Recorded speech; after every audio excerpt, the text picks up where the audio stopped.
I think we met 3 years ago when you were starting to meditate. And I remember at that time you said that your motivation was to find serenity and peace. What is your practice now? Still only once a day, and that's at night before I turn in. Because I find that that's a restful period for me with the work behind me. And it helps me relax my mind and go to sleep. Mm-hmm. And how long do you meditate for? About 20 minutes, sometimes 25. I remember last time we met, we spoke about your morning meditation, and you were going to do a 10-minute morning meditation. Well, I never got around to doing it because I jump up at my emails. But now that I'm less concerned with government, I'm out of the cabinet, I think I'll try that. I'm going to be teaching some business students next year about meditation and its relationship to leadership. Could you share some thoughts with me about how you might think that a person who meditates would be a better leader? Could you see that connection through your own experience?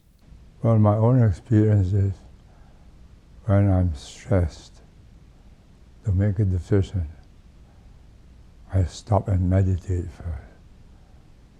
And at the end of the meditation, if I'm still of the view that I should proceed, then I proceed. In other words, I still the mind for 20 minutes, and so far as you can still the mind. But the question is still going around in my mind. And after the meditation, I thought, well, that's enough of it. Let's make up our minds. So it gives you a kind of detachment from the emotional aspects of the decision. Yeah, very interesting. So would you do that during the day, or would you leave that till the evening?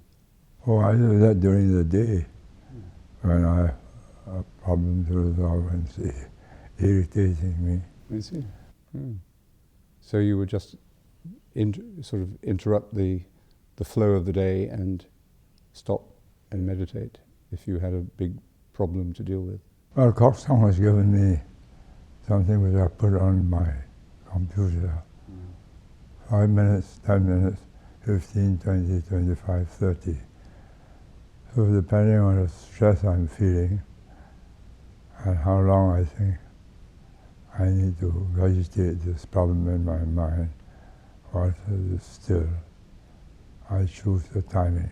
So if it was a smaller problem, you'd maybe only take 5 minutes.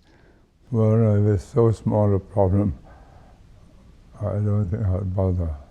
Your comments on meditation and your sharing your own conviction about it, I think really will help many people who carry a lot of responsibility or power in their lives to see in meditation a way that they can have clarity and balance. And supposing Hitler had taken to meditation, would he have embarked on such a wild and dangerous course to capture Western Europe and Russia all in one go? I think there's a lot to be said for having great leaders of big nations before they embark on a project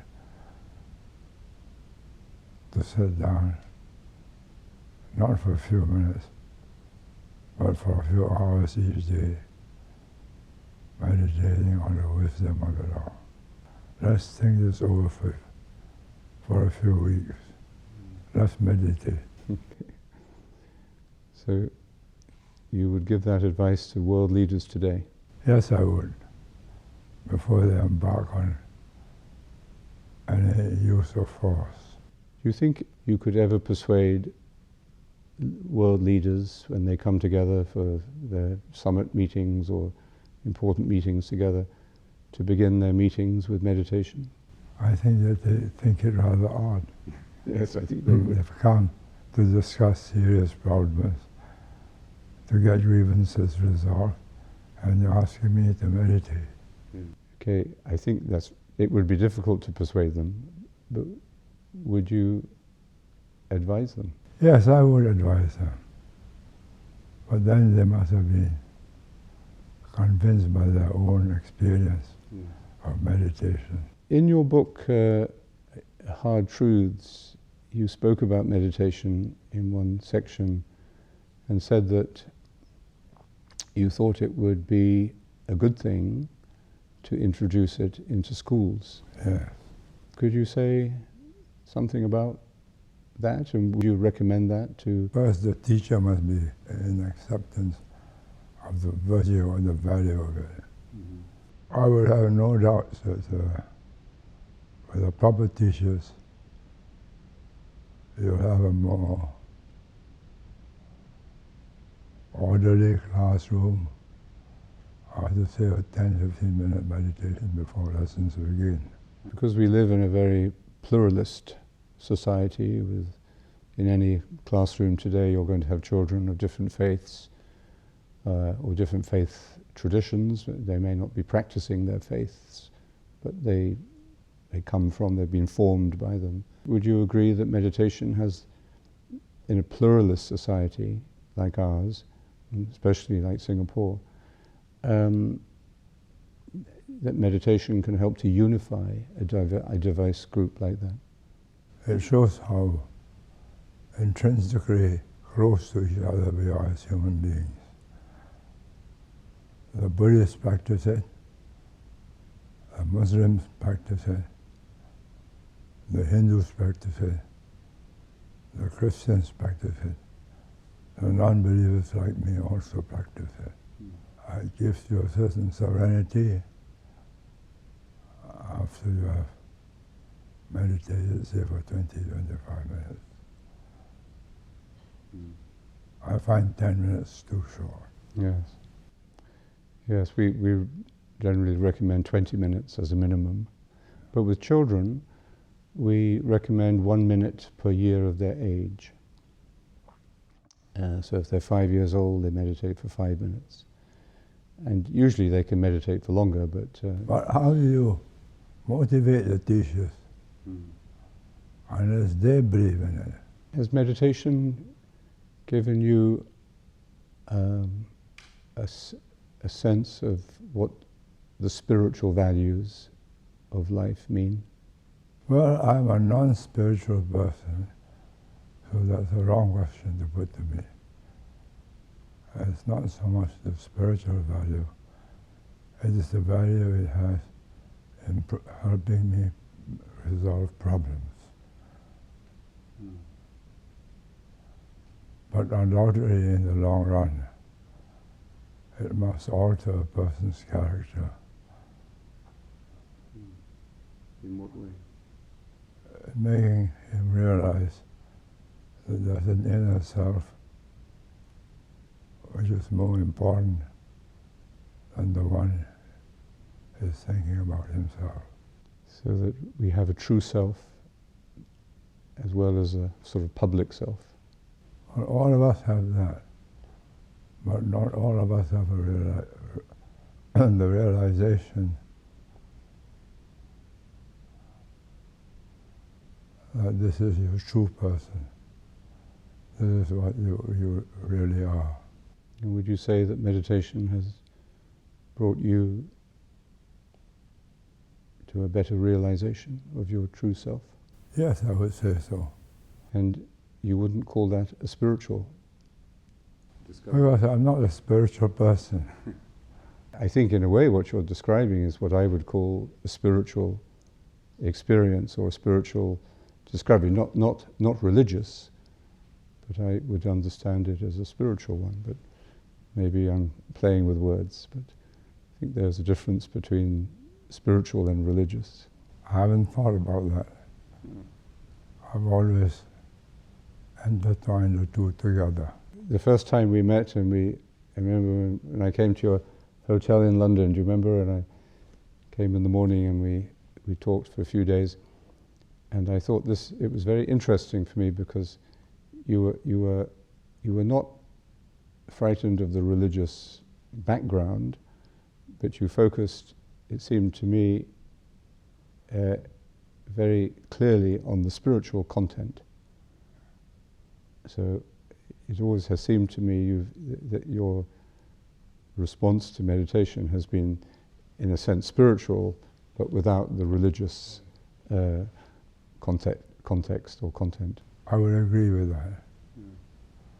And I'd like to thank you for the way you have responded to this teaching on meditation and the conversations we've had over these years. They've been both enjoyable and instructive to me. Thank you very much. You have helped me. In meditation, we make a journey from the busy and sometimes overactive mind to a deeper center that we can call the heart, a place of serenity and light and peace. And this journey involves taking the attention off our thoughts, and to do that we have to have some help, some method, because we can't stop thinking by thinking. And this is why we say the mantra. We take a word and repeat the word gently but faithfully in the mind throughout the time of the meditation.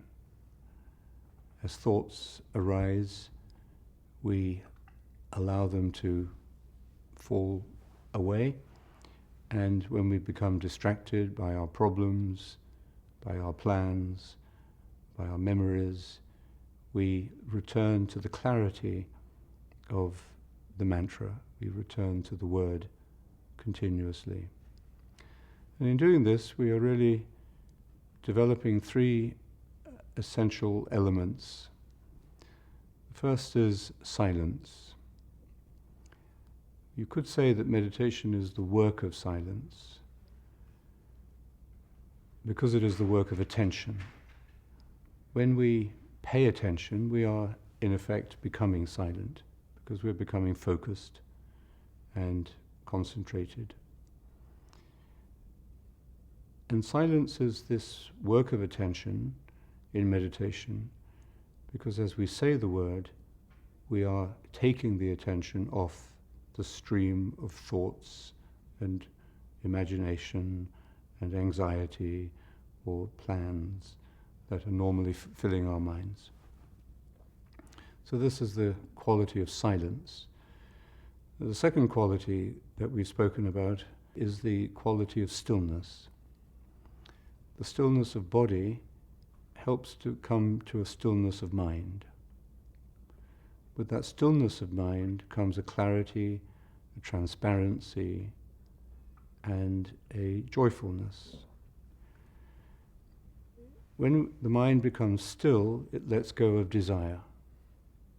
And so we experience detachment from our plans and attractions and all the other forms of desire that we have. And again, the mantra helps to still the mind, because it allows us to let go of our desires. And the third element is the quality of simplicity. And in simplicity, we are not analyzing ourselves.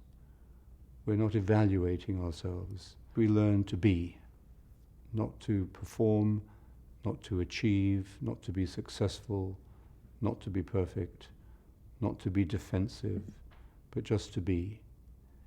And with that comes a great expansion of consciousness, a great deepening of our spirit. So these are the three qualities that we bring to development in meditation: silence, stillness, and simplicity.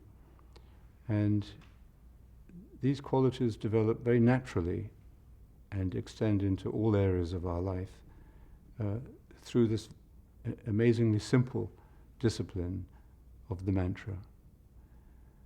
And that's what we have shared together on all the occasions we've met, and that's what we can practice together again now.